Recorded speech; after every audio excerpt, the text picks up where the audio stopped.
that moment, I decided I needed to do something. I wanted to help not just this mother, but all parents and people struggling to make ends meet. I wanted to take away her pain, stress, and frustration. So that very afternoon, after my own daughter was tired of playing, I decided I would write a short essay that would impart the wisdom I had gained over the years about making money and becoming prosperous. When I first began, I thought I could write only 5 pages. But when I finished for the day, I was amazed to see that I had written 26 pages in one sitting. I got so excited that I printed the essay out, stapled the pages together, and immediately started giving them away to friends. To my surprise, they loved it. Soon, strangers began to call me and say they had heard about it and wanted copies of their own. So every day for several days, I printed copies, stapled them together, and sent them to whoever wanted one.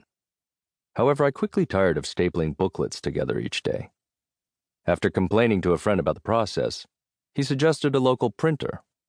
The salesperson on the phone talked me into ordering a 3,000 print run to cut down on costs. And, without thinking, I said okay. Before I knew it, 2 trucks came to my home to drop off what looked like a warehouse full of boxes. You can imagine my wife's face when she saw the pallets of books, which filled an entire room in our house. Being the nice person she is, she forgave me, sort of. She would let it slide this one time with one caveat. I had a month to get rid of all the boxes. So what did I do? I started handing the booklets out to everyone I knew, and people I didn't. But when they were all gone, I continued to get requests and orders. At first, I didn't know if people were requesting them because the content was good or because it was free. Nevertheless, I knew I was onto something. And when I reached 100,000 copies given away, I definitely knew. At that point, a publisher actually called me and asked me if I would be interested in writing an entire book. My first response? No way, I'm not a writer. But the publisher was insistent. You have all the time in the world. Why don't you give it a try? I couldn't argue with his point. My daughter was on her way to kindergarten soon, and then what would I do with all my time? I guess I could write. And that's exactly what I did. Since that fateful day on the playground, I've published more than 50 books and sold almost 8 million copies in Japan. Not bad for a retired dad who had an idea on a playground with his daughter.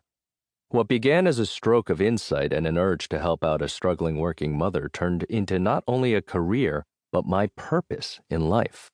That purpose, I realized, was to help others find theirs and to become prosperous and free in the meantime.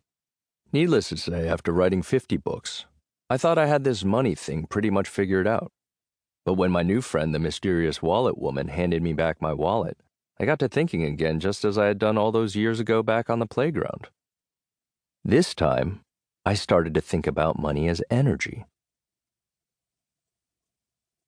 Money as energy.